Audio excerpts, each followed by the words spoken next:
जय राम। प्रेम से श्री सीतारामचंद्र भगवान की जय। तो इस प्रकार से श्री सुखदेव बाबा परीक्षित जी महाराज को भगवान के नाम की महिमा बताते हैं। अब सुखदेव जी महाराज सूर्य वंश का उत्पत्ति बताते हैं कि किस प्रकार से सूर्य वंश की उत्पत्ति होती है। आइए हम भी धीमे धीमे आप सभी लोग भी श्रवण कीजिए। सूर्य वंश में आता है कि न शक्यते व्यस्तरता वक्तो वर्षासतैरपि।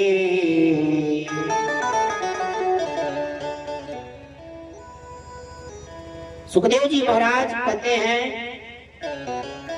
अब सुनिए, अभी इस चीज को आप जानेंगे ना तो बड़ा ही आपका काम आएगा। सुखदेव जी कहते हैं भगवान नारायण के प्रभु के दिव्य नाभि कमल से ब्रह्मा जी महाराज का जन्म हुआ। ब्रह्मा जी के बेटे मरीच के बेटे कश्यप मुनि सूर्य वंश का वर्णन है। और कश्यप के बेटे विवस्वन सूर्य हुए और आगे चल के विवस्वन सूर्य के पुत्र हुए सुधादेव मनु, जिनकी पत्नी का नाम था सुधा नामक। सूर्य वंश में संतान की समस्या प्रायः पूर्व काल से ही रहता था, जिसके कारण कोई संतान की प्राप्ति नहीं हुई। आगे चल करके वशिष्ठ आदि सूर्य वंश के पूर्व काल से ही श्री वशिष्ठ जी महाराज गुरु जी थे। एक दिन की बात है, इक्ष्वाकु सूर्य वंश में एक इक्ष्वाकु नामक राजा हुए थे और उनके वंश में संतान की प्राप्ति नहीं हुई। गुरु वशिष्ठ को सभा में बुलाया जाता है और वशिष्ठ जी महाराज से राजा कहते हैं कि महाराज, हमारे पास सब कुछ है परंतु संतान नहीं है और हमारी पत्नी को संतान के लिए बहुत ही व्याकुल है। कृपया इसका कोई आप निवारण निकालिए। संतानों में उनकी पत्नी कौन सी संतान प्राप्त करना चाहते थे? तो कन्या। आजकल लोग कन्या उत्पत्त होती है तो उनका मुख ही गिर जाता है। इक्ष्वाकु को पत्नी जी थी, उनको कन्या को जो है अभिलाषा थी। वशिष्ठ जी महाराज आते हैं अपने समस्त ब्राह्मण गणों को लेकर के और वशिष्ठ जी महाराज आसन ग्रहण करते हैं। सभी ब्राह्मण लोग आसन ग्रहण करते हैं। इसके बाद सभी ब्राह्मणों में आपस में समझौता होता है, शास्त्रों का निर्णय निकाला जाता है। इसके बाद अंत में यह आता है कि महाराज संतान गोपाल की पाठ कराया जाए, पुत्रष्टि यज्ञ करवाया जाए तो इनको वंश की प्राप्ति हो जाएगी। आगे चल करके वही राम जी की यही दशा हुआ दशरथ जी महाराज के द्वारा। अब वशिष्ठ जी महाराज अपने ब्राह्मणों को आज्ञा दे देते हैं। इसके बाद जब ब्राह्मण जाने लगते हैं तभी उनकी पति महाराज, आप संतान गोपाल करिएगा लेकिन एक बात का जरूर ध्यान दीजिएगा। बोले क्या? कहे मेरे पति जो राजा है, मेरे पति को लड़का चाहिए और मुझे लड़की चाहिए, मुझे कन्या चाहिए। तो आप ऐसा पूजा कीजिए कि हमारे द्वारा एक कन्या की प्राकट्य हो। लेकिन राजा को क्या चाहिए था? बालक। और उनकी पत्नी एक शर्त और दी ब्राह्मणों को, कहीं यदि कन्या नहीं उत्पन्न हुई तो आपका धन भूल जाना, जो आपकी दक्षिणा है, और यदि कन्या हो गई तो मैं महाराज आप सभी लोगों को माला माल कर दूंगा। ब्राह्मण देवता बड़ा प्रसन्न हुए। लेकिन जब राजा से भेंट होता है, इक्ष्वाकु राजा जी से भेंट होता है, वो कहते हैं महाराज आप पूजा ऐसा ही करिएगा कि जो बालक ही उत्पन्न हो, और नहीं होगा तो मैं अपने प्रजा से आप लोग को भगा दूंगा। इस प्रकार से पति और पत्नी दोनों लोग ब्राह्मण से कह रहे हैं। अब ब्राह्मण को बेचारे बड़ा चिंतन में पड़ गए, किसका सुनूं किसका न सुनूं, किसका करूं किसका न करूं। अंत में राजा का बात सर्वप्रथम होता है, लेकिन एक भय था कि रानी कहीं हमको ऐसा ना कोई सजा न दे दे, अगर लड़का हुआ तो हमारा दक्षिणा भी कट जाएगा। इसके बाद ब्राह्मण आपस में संवाद करते हैं, अंत में निर्णय निकालते हैं कि रानी की ही बात मान लिया जाए और कन्या का प्रादुर्भाव हो। सभी ब्राह्मण पुत्रष्टि यज्ञ करते हैं, संतान गोपाल का पाठ करते हैं और एक कन्या जन्म लेती है। इसके बाद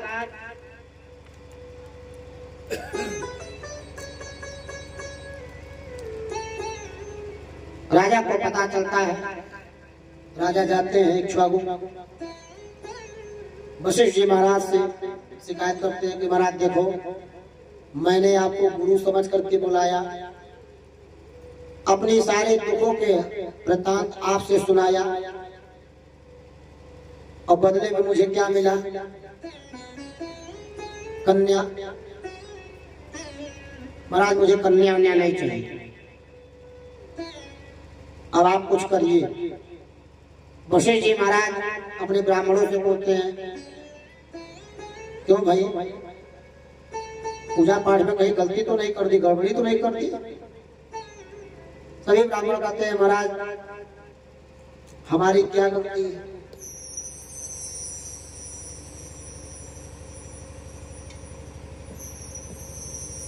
इक्ष्वाकु जी कहते हैं कि मुझे बालक चाहिए, और इनकी धर्म पत्नी बोलती है मुझे बालिका चाहिए।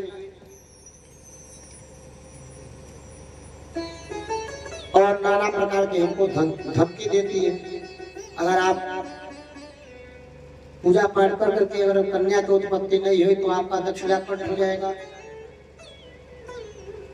महाराज हम लोग यही सब समझ करके मंत्र को जो है उल्टा पढ़ दिया, जिसके कारण कन्या की उत्पत्ति हो गई। अब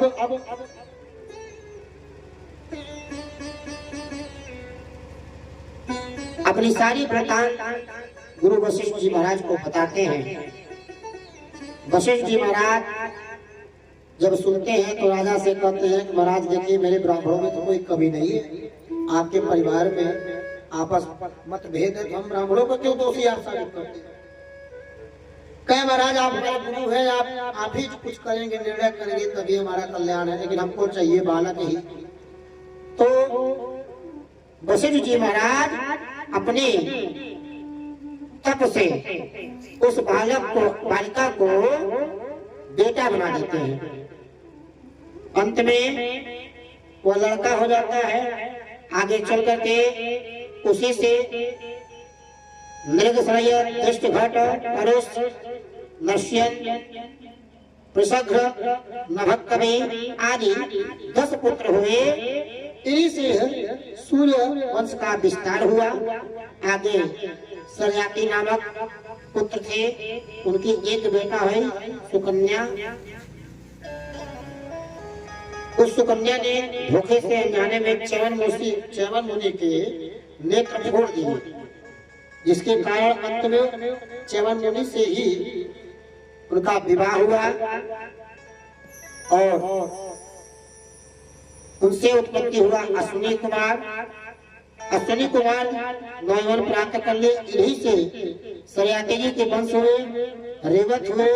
इनके 100 पुत्र, सबसे बड़े कुमुदे थे जिनके बेटे थे रेवत। रेवत का विवाह रेवती से हुआ और बलराम जी का विवाह बलराम जी के साथ संपन्न हुआ। सुखदेव जी महाराज कहते हैं कि मनु महाराज के जो दूसरे बेटे थे नाभाग, आगे उनका बेटा हुआ नाभाग। नाभाग के बेटा हुए परम भागवत से अम्बरीश जी महाराज। प्रेम से अम्बरीश जी महाराज के। अम्बरीश जी महाराज को देखिए आज परम भागवत का उपाधि दे दिया गया। कितनी बड़ी बात है। भक्तों में सर्वश्रेष्ठ भगत थे तो श्री अम्बरीश जी महाराज थे। एक बार की बात है, श्री सुखदेव जी महाराज कहते हैं, उस समय की बात है कि एक बार अम्बरीश जी महाराज एक वर्ष का एकादशी व्रत करते हैं। एकादशी व्रत जानते हैं आप लोग ना? एक वर्ष तक वह एकादशी व्रत कर रहे थे। धीमे धीमे समय बीता, व्रत पूर्ण हुआ। द्वादशी में व्रत का पारण करना था।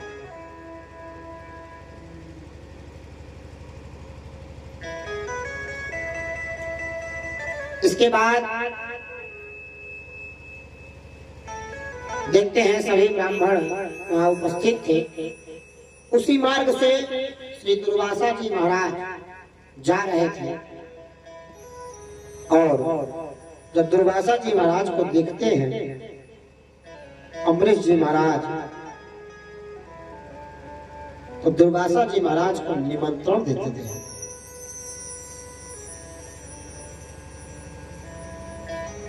हे ब्राह्मण देवता, आपको सादर प्रणाम है। आप मेरा यह निमंत्रण स्वीकार कीजिए कि आज मेरा एकादशी व्रत का पारण होने वाला है और आप आकर के भोजन ग्रहण कर ले। दुर्वासा जी महाराज कहते हैं कि अम्बरीश जी कुछ देर ठहरिए, उसके बाद हम जा रहे हैं थोड़ा संध्या करके, क्योंकि पहले के ब्राह्मण थे ऐसे थे कि त्रिकाल संध्या करते थे। ब्राह्मण बलवान तब होता है जब गायत्री का सदैव उपासक होता है।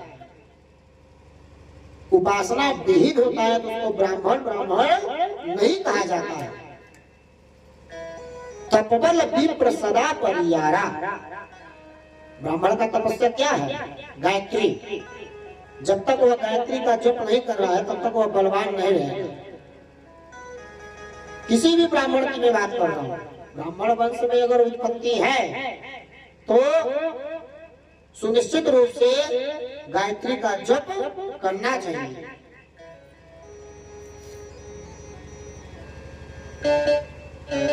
दुर्वासा जी महाराज को श्री अम्बरीश जी महाराज निमंत्रण देते हैं।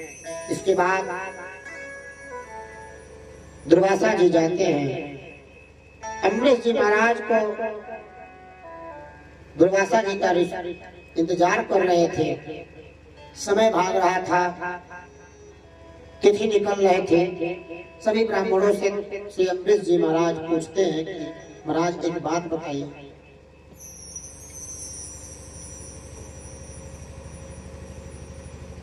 दुर्वासा जी बड़ा ही विलंब करते हैं और तिथि निकल जा रही है, तिथि क्षय हो रही है। इसका कोई विकल्प आप सभी लोगों के पास है? सभी ब्राह्मण आपस में संवाद करते हैं। इसके बाद श्री अम्बरीश जी महाराज को बताते हैं कि अम्बरीश, जब तक दुर्वासा जी नहीं आ रहे हैं तब तक तुम भगवान के चरणामृत पी कर करके अपना व्रत उद्यापन कर लो। सभी ब्राह्मण अम्बरीश जी महाराज को कह देते हैं। इसके बाद अम्बरीश जी महाराज भगवान का चरणामृत ले लेते हैं और जो ही पान करने वाले होते हैं तुरंत वहां पर दुर्वासा जी महाराज आ जाते हैं और देखते हैं कि अम्बरीश हमको निमंत्रण देने पर भी निमंत्रण दे दिया है और बिना हमको भोजन करवाए स्वतः अपने भोजन करने जा रहा है। इसलिए दुर्वासा जी महाराज को बड़ा ही भयानक क्रोध आता है। तुरंत अम्बरीश जी महाराज को ऊपर बड़ा ही भयंकर क्रोध करने लगते हैं। तुरंत अपनी जटार से एक लात तोड़ते हैं और भूमि पर पटकते हैं। तुरंत वहां पर एक कृत्या नामक राक्षसी उत्पत्ति होती है और जो ही उत्पत्ति होती है तुरंत दुर्वासा जी महाराज उस राक्षसी को आज्ञा देते हैं कि जाओ अम्बरीश को आज तुम मार डालो, इसका प्राणांत कर दो, इसने बहुत बड़ा पाप किया है। अम्बरीश जी महाराज भगवान के परम भक्त थे। उनकी कथा आती है पूर्व काल में कि वह अपने ही घर पे गेहूं को स्वतः चक्की से पीसते थे और जो उससे आटा गेहूं चावल जो भी होता था अपने स्वतः भोजन बनाते थे और ठाकुर जी को भोग लगाते थे। तो अम्बरीश जी महाराज परम भक्त थे। इसके बाद अम्बरीश जी महाराज जब दुर्वासा जी को इस प्रकार से उस कृत्या नामक राक्षसी को आज्ञा देते हैं और जब वह राक्षसी तलवार लेकर के अम्बरीश जी महाराज को मारने के लिए दौड़ती है, अम्बरीश जी महाराज थोड़ा सा भी भयभीत नहीं होते।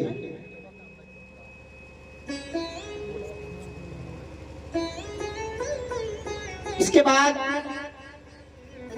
भगवान सब कुछ देख रहे हैं अम्बरीश जी महाराज का लीलाओं को। तुरंत भगवान अपना सुदर्शन चक्र छोड़ देते हैं। सुदर्शन चक्र आता है और उस कृत्या नामक राक्षसी का वध कर देता है। जब उस राक्षसी का वध हो जाता है इसके बाद वह सुदर्शन चक्र अब रुकने वाला नहीं है। दुर्वासा जी के पीछे वह पड़ गया। यह ब्राह्मण ही आज हमारे भक्त का मृत्यु कर देता। तुरंत दुर्वासा जी महाराज की तरफ जब जाने लगा दुर्वासा जी महाराज घबरा गए, लगे इधर उधर भागने।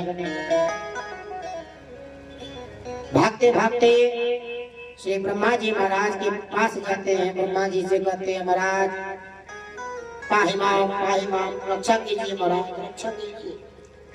ब्रह्मा जी महाराज देखते हैं भगवान का सुदर्शन चक्र नाचते हुए आ रहा है दुर्वासा के पास। तुरंत ब्रह्मा जी महाराज भगा देते हैं, जाओ मेरे पास नहीं, आप जाओ तुम शिव के पास जाओ, शायद तुम्हारा वहां कल्याण हो जाए, तुम बच जाओ। दुर्वासा जी महाराज बाबा भोलेनाथ के पास जाते हैं। वहां जाते हैं, देखते हैं भगवान से अनवय विनती करते हैं, हे तीनों लोक के स्वामी भूत भगवान भोलेनाथ, जब जब पृथ्वी पर स्वर्ग पर अड़चन आई है तो आप ही उसको रोके हैं। आज हमारे ऊपर अड़चन आई नहीं है, कृपया हमको बचाइए। बाबा से कहते हैं, बाबा देखते हैं ये चक्र तो किसी और का नहीं भगवान नारायण का है। तो भोलेनाथ जी कहते हैं दुर्वासा जी, जितनी तेजी से मेरे पास आप दौड़ते आई हो, उतनी तेजी से जिनका यह चक्र उन्हीं के पास जाओ, हम तुम्हारा कुछ नहीं करने वाले हैं। अब दुर्वासा जी महाराज भागते भागते भगवान नारायण के पास जाते हैं वैकुंठ लोक में, जहाँ पर शेष की सैया पर विराजमान प्रभु श्री नारायण लक्ष्मी मैया सेवा करते होते जाते हैं। इसके बाद दुर्वासा जी महाराज वहां पहुंचते हैं और नारायण से अपनी सारी वृत्तांत कहते हैं। भगवान कहते हैं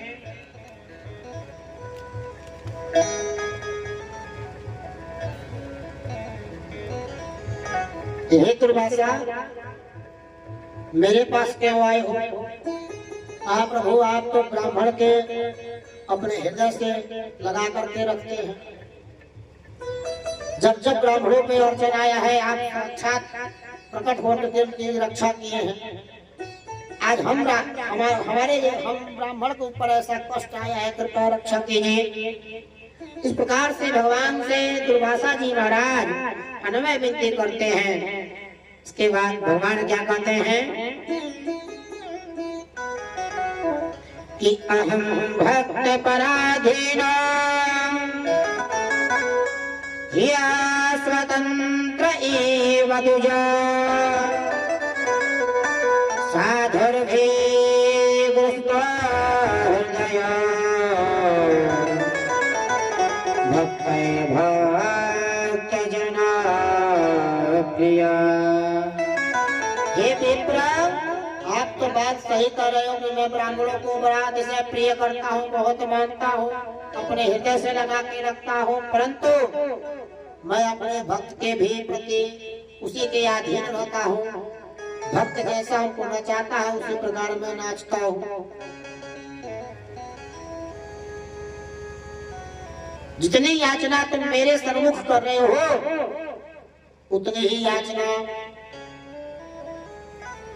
तुम अमृत के पास जाकर के करो, तुम्हारा निश्चित रूप से कल्याण होगा। जो भक्त कहेगा उसको मैं करूंगा। दुर्वासा जी महाराज यह करते घटते लगभग 100 वर्ष हो गए। 100 वर्ष से उनको भागते फिरते रह गए। कहने का अभिप्राय है ना कि भगवान का यदि कोई भजन करता हो, पूजन करता हो, और उसको कभी भी पीड़ा नहीं पहुंचाना चाहिए। भगवान का ऐसा चक्रव्यूह, सुदर्शन चक्र क्या है? सुदर्शन चक्र वही होता है जो समस्त सृष्टि को नचाता है, जिसकी सत्युक्ता सात्विकता कभी विनाश ही नहीं हुआ है। कि सत्य कहिए मम बिन से नाही, सत्य कहिए मम बिन से नाही, सत्य कहिए मम बिन से नाही, कहिए मम बिन से नाही। चेतन सकल घट माही, चित चेतन सकल घट माही, आनंद घट घट करे नंदा, पाप नाम सच्चिदानंद, नाम सच्चिदानंद। तो इस प्रकार से, अरे बाजा ठीक करो भैया। राधे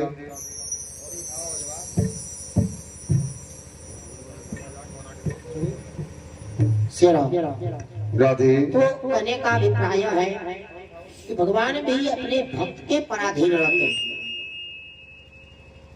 अगर राधे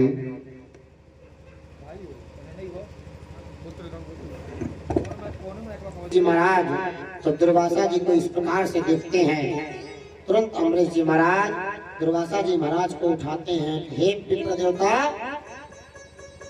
मुझे आपका चरणों का अनुराग करना चाहिए, आपके चरणों के वंदना करना चाहिए। आज इस प्रकार से उल्टी गंगा आप बहाओगे तो कैसे कल्याण होगा। अमरीश जी महाराज तुरंत भगवान का ध्यान करते हैं और उस सुदर्शन चक्र को शांत करते हैं। भगवान वापस लेते हैं। कहने का अभिप्राय है कि भगवान अपने भक्तों को सदैव रक्षा करने के लिए तत्पर रहते हैं, लेकिन हमको यह ध्यान देना चाहिए कि किसी भी भक्तों को कभी भी दुख नहीं प्रदान करना चाहिए। इसमें एक सुंदर सा भजन आता है, आइए।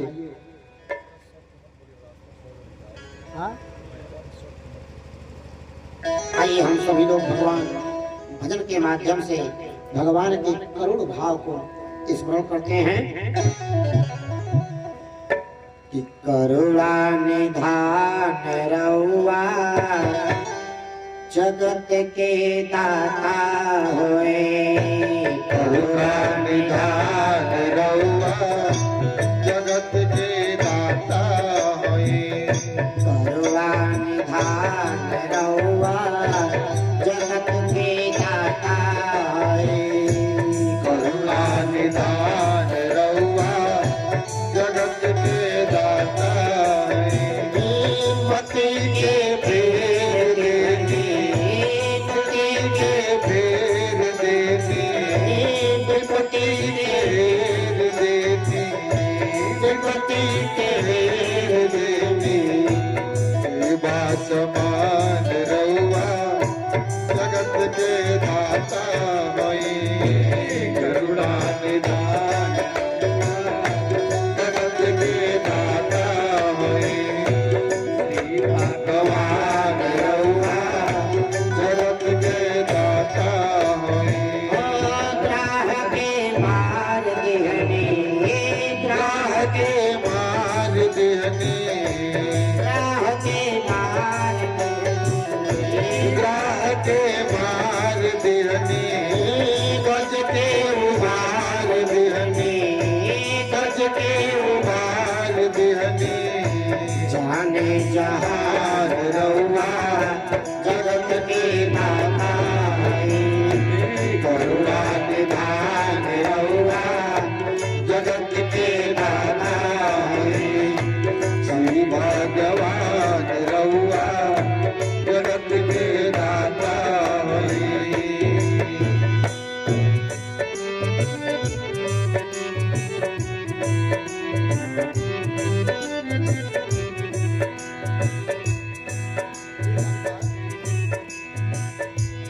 भक्त विदुर घर भक्त विदुर घर गयनी। प्रेम से लगवे पैनी, भक्त विदुर घर गयनी। प्रेम से लगवे पैनी। छोड़ भगवान रउआ जगत के दाता है। करुणा निधान रउआ जगत के दाता है। करुणा निधान रउआ जगत के दाता है। करुणा निधान रउआ जगत के दाता है। तो इस प्रकार से भगवान श्री अमरीश जी महाराज को चतुर्थ श्लोक के माध्यम के द्वारा अमरीश जी महाराज को बड़ा दिव्य स्वरूप अपना दर्शन देते हैं। इसके बाद आगे अमरीश जी महाराज आगे चल करके भगवान उनको परम भागवत की उपाधि देते हैं। अब श्री परीक्षित जी महाराज कहते हैं कि महाराज अभी तो आपने भक्त की बात चर्चा हमको बड़ा सुंदर व्याख्या कर दी, अब हमको आप वह बताइए संक्षिप्त में ही वर्णन कीजिए कि इस धरातल पर गंगा मैया का उत्पत्ति कैसे हुआ और क्यों आई, किस कारण आई, क्या करने के लिए आई। कृपया उसको संक्षिप्त रूप में थोड़ा चटनी खिला दीजिए। इस प्रकार से श्री सुखदेव परीक्षित जी महाराज कहते हैं, अब बाबा सुखदेव जी कहते हैं कि नर्मदा भ्रातर वेतत्ता पुरोपत्सायोर्गे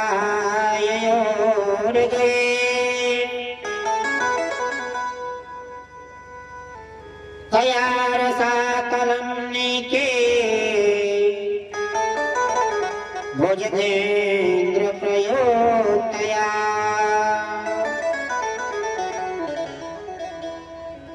सुखदेव जी महाराज कहते हैं कि हरितो रोहिताश्चंपा सास्मे निर्मता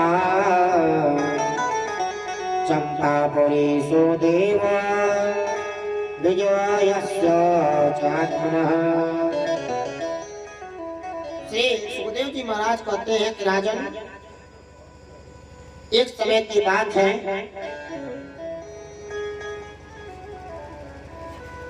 राजा सगर के 60,000 पुत्र हैं और 60,000 पुत्र थे और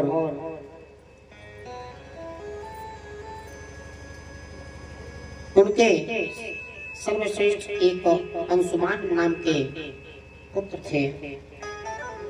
एक बार पिताजी को समझाते हैं कि पिताजी कोई यज्ञ का कार्य किया जाए।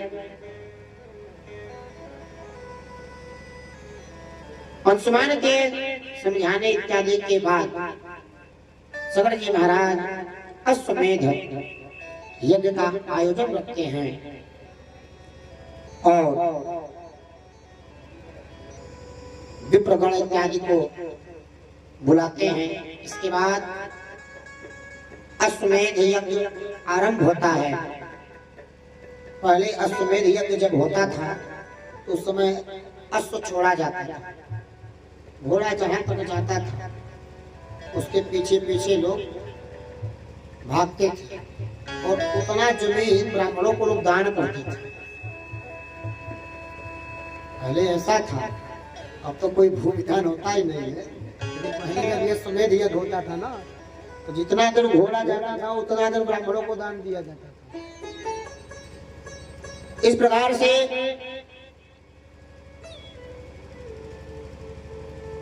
घोड़ा जब छोड़ा गया तुरंत इंद्र वहां पर आते हैं और घोड़ा चुरा ले जाते हैं, क्योंकि इंद्र को अपनी गद्दी का सदैव चिंतन रहता है। कोई भी मानव अगर कोई पुण्य कार्य करता है तो सर्वप्रथम उसमें बाधा देने वाले कोई और नहीं, इंद्र।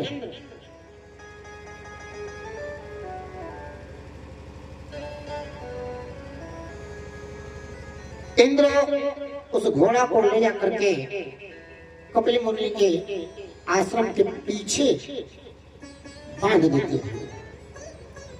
राजा के 60,000 पुत्र थे, सभी उस घोड़ा को खोज रहे थे, परंतु घोड़ा कहीं मिल नहीं रहा था। देखते देखते कपिल मुनि के आश्रम पे पहुंचते हैं। पूछते महाराज यहाँ कोई घोड़ा तो नहीं आया? कपिल मुनि कहते नहीं महाराज यहाँ तो कोई घोड़ा नहीं आया। इसके बाद एक पुत्र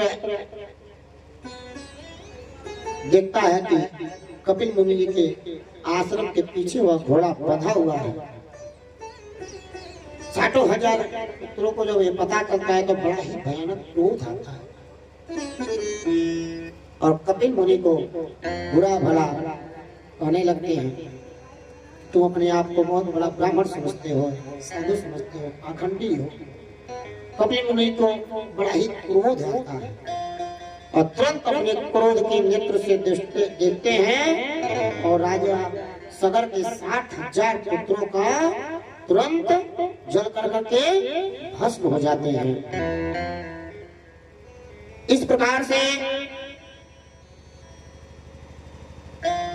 कपिल मुनि के भयंकर रूप नेत्र वाले को सभी लोगों का प्राणांत हो जाता है, जल करके भस्म हो जाते हैं।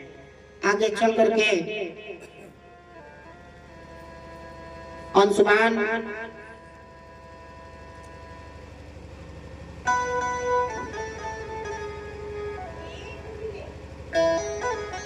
उन 60,000 पुत्रों को के लिए तपस्या करते हैं, लेकिन तपस्या उनका पूर्ण नहीं हो पाता है। अंत में उनका प्राणांत हो जाता है। कपिल मुनि कहते हैं उन्हीं के वंश में एक पुत्र के प्रादुर्भाव थे जिनका नाम है भगीरथ। भगीरथ को कपिल मुनि पूरी वृत्तांत उनके पितरों के विषय में समझाते हैं कि तुम्हारे पितर 60,000 के थे जिनके मेरे नेत्र के द्वारा वो भस्म हो गए थे, जिनका उद्धार केवल मात्र गंगा के जल से ही होगा। इसलिए किसी भी तरह से तुम गंगा को पृथ्वी पर लेकर के आओ। कपिल मुनि को सारा वृत्तांत, श्री भगीरथ मुनि को सारा वृत्तांत बताते हैं। भगीरथ जी महाराज भगवान नारायण का तपस्या करते हैं। इसके बाद भगवान उपदेश करते हैं। कपिल मुनि को ज्ञात होता है। इसके बाद गंगा जी का तपस्या करते हैं। गंगा जी का प्रादुर्भाव होता है, लेकिन गंगा जी कहते हैं कि अगर मैं पृथ्वी पर जाऊंगा तो मुझे लोग मैली कर देंगे, अपना पाप धोल करके मेरे जल में प्रवाहित कर देंगे, जिसके कारण मैं मटमैली हो जाऊंगा। इसलिए मैं पृथ्वी पर नहीं जाऊंगा। दूसरी बात, मेरा भार कौन संभाल पाएगा? पृथ्वी के बस में नहीं है मेरा भार संभालना। मैं आऊंगा तो पूरी पृथ्वी को ही अपने में समाहित कर लूंगा। इसलिए भगीरथ मैं पृथ्वी पे आने वाला नहीं हूँ। इसके बाद भगीरथ जी बड़ा निराश हुए, बाबा भोलेनाथ के पास जाते हैं। भोलेनाथ से आग्रह करते हैं कि महाराज आप गंगा को अपनी जटाओं में ले लें, जिसके कारण गंगा को एक सुस्थिर हम लोग कर दे, पृथ्वी पर ला कर दे। हमारे पितर 60,000 है, 60,000 पितरों का उद्धार हो जाए। बाबा से बड़ा ही याचना करते हैं। इसके बाद बाबा कहते हैं जाओ हमारे पहले तपस्या करो, मैं प्रसन्न होगा तभी तुम्हारा यह कल्याण करूंगा। इसके बाद भगीरथ जी महाराज भोलेनाथ की कठोर तपस्या करते हैं। भोलेनाथ प्रसन्न होते हैं। गंगा जी ब्रह्मलोक से चल पड़ती हैं। इसके बाद सर्वप्रथम भोलेनाथ के जटाओं में आती हैं। तुरंत भोलेनाथ गंगा देवी को जटा में बांध लेती हैं। एक छोटा सा लट निकालते हैं गंगा जी, उसी में से पतली धारा से आती है पृथ्वी पर। पृथ्वी पर जब आ रही थी वो पतली धारा ही इतना भयानक रूप लेकर के आ रहे थे कि किसी का कुटिया बह जाता था, किसी का घर बह जाता था, कहीं पेड़ बह रहा था। देखते देखते जाह्नवी ऋषि बैठ करके तपस्या कर रहे थे। भगवान शालिग्राम भगवान को वहीं रखे थे भोग लगाने के लिए, कुछ प्रसाद रखे थे। गंगा देवी उथल पुथल करते हुए आ रही है। तभी जो भोग लगा था तुरंत वह प्रसाद बह जाता है।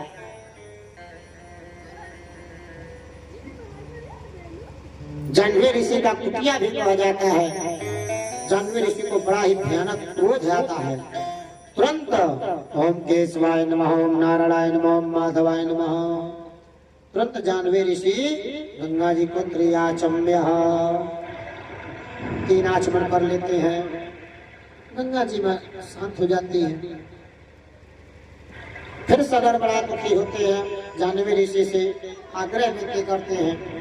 इसके बाद किसी तरह से जानवी ऋषि प्रसन्न होते हैं, अपनी जंघा को थोड़ा सा छिद्र करते हैं और उसी में से गंगा जी निकलती है। वहीं से गंगा जी का नाम एक और हो गया जाह्नवी गंगा। फिर आगे चलती हैं धीमे धीमे इस धरातल पर भ्रमण करते हुए सगर के, जहाँ पर उनका प्राणांत हुआ था 60,000। गंगा जी वहां पर पहुंचती है। 60,000 पुत्रों का मुक्ति होता है। इसके बाद गंगा जी जाकर के समुद्र में समाहित हो जाती है। इस प्रकार से गंगा मैया इस धरातल पर आई हैं। हम सब आजकल गंगा जी में हम लोग प्रयागराज जाते हैं ना, तो प्रयागराज हम लोग गंगा जी को शुद्धिकरण के लिए नहीं जाते हैं, हम लोग अपना मैल निकालने के लिए जाते हैं।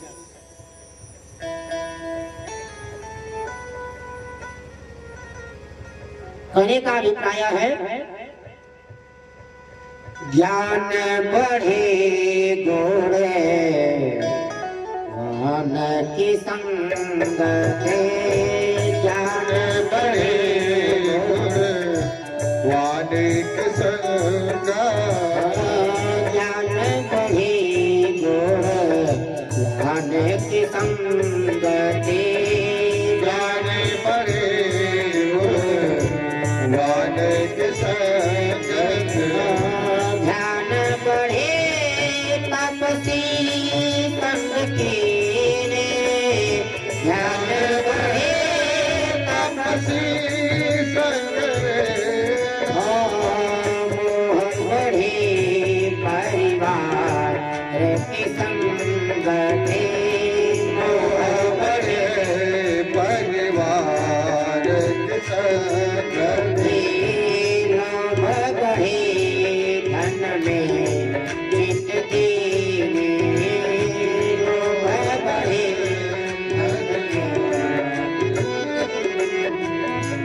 क्रोध बढ़े नर मोर की संगत, क्रोध बढ़े नर मूढ़ के संगत, काम बढ़े किए को संग के,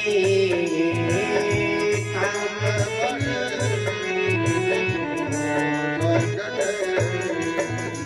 तो इस प्रकार से गंगा मैया का बड़ा ही सौंदर्य भगीरथ के द्वारा इस धरातल पर आया। आज हम सभी मानव का उसी उन्हीं की कृपा से हम सभी लोगों का मोक्ष होता है।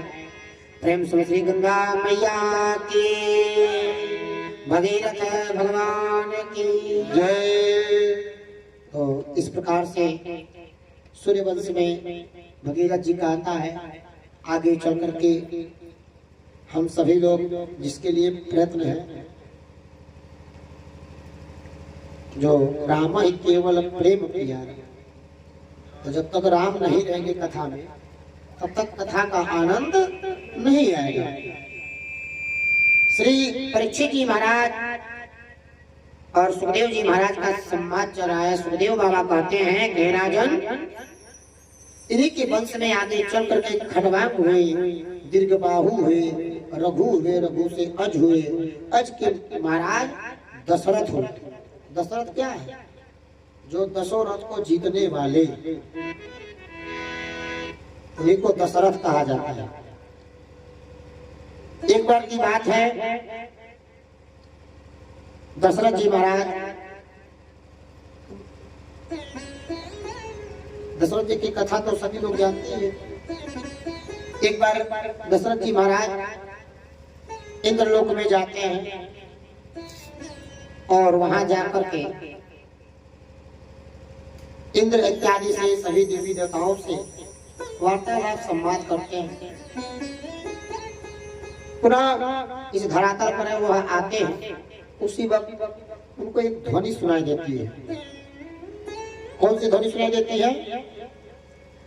कि श्रीमन नारायण नारायण नारायण श्रीमन नारायण नारायण नारायण श्रीमन नारायण नारायण नारायण श्रीमन नारायण नारायण नारायण श्रीमन नारायण नारायण नारायण श्रीमन नारायण नारायण नारायण लक्ष्मी नारायण नारायण नारायण लक्ष्मी नारायण नारायण नारायण श्रीमन नारायण नारायण नारायण श्रीमन नारायण नारायण नारायण। इस प्रकार से श्री दशरथ जी महाराज को यह ध्वनि सुनाई देती है तो ठहर जाते हैं। देखते देखते श्री नारद जी महाराज से दशरथ जी महाराज का भेंट होता है। श्री दशरथ जी महाराज नारद से पूछते हैं कि ये कौन सी धुनी बजाते हो और इससे तुम्हें क्या लाभ होता है? नारद जी एक ही बात कहते हैं कि महाराज आप एक बात बताना, आपके पास इतना धन वैभव है? कहाँ है? खूब है। राजपाट है? हाँ खूब है। प्रजा है? कहाँ है? अच्छा ये तो बात बताइए महाराज, आपके आगे कोई संतान है? दशरथ जी महाराज का वही मुख गिर जाता है, बड़ी गलानी होती है।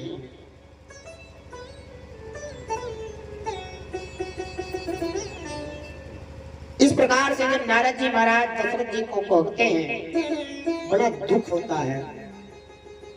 नारद जी महाराज छोटी सी शब्दावली में दशरथ जी महाराज को एक बहुत बड़ा प्रहार कर दिया।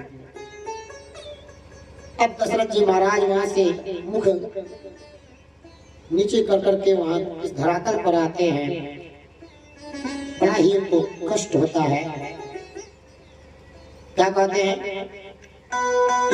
एक बार त्रेता एक बार भूपति मन माही, एक बार भूपति मन माही,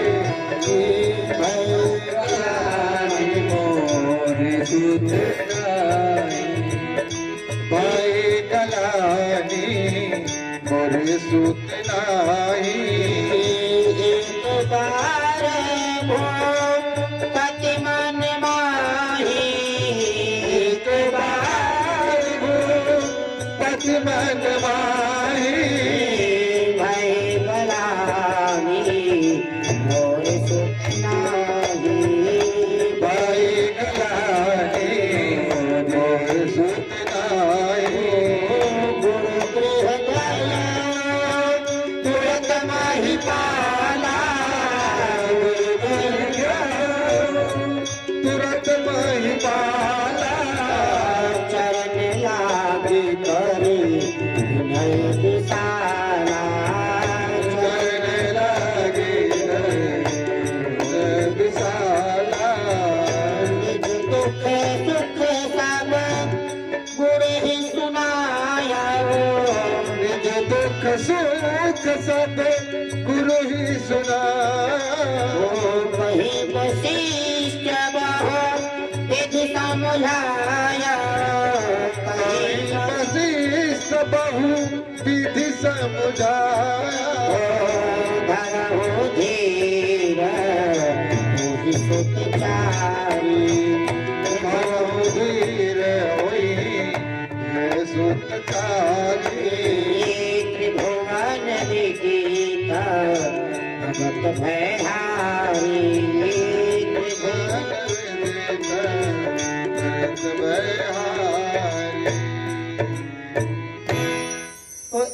प्रकार से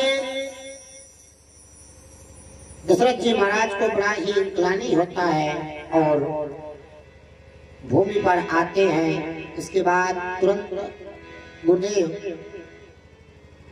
श्री वशिष्ठ जी महाराज के पास जाते हैं। निज दुख सुख सब गरहु सुनायो, अपनी सारी दुख की घटना वशिष्ठ जी से कहते हैं। इसके बाद वशिष्ठ जी महाराज क्या कहते हैं, धरहु धीर होई सुत चारी।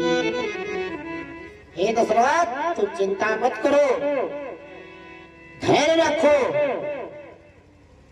तुम्हारा मन जरूर प्रसन्न होगा, इसकी चिंता मत करो। इसके बाद वशिष्ठ जी महाराज श्री दशरथ जी महाराज को समझाते हैं और अगले दिन श्री श्रृंगी महाराज को बुलाते हैं। श्रृंगे वशिष्ठ बुलावा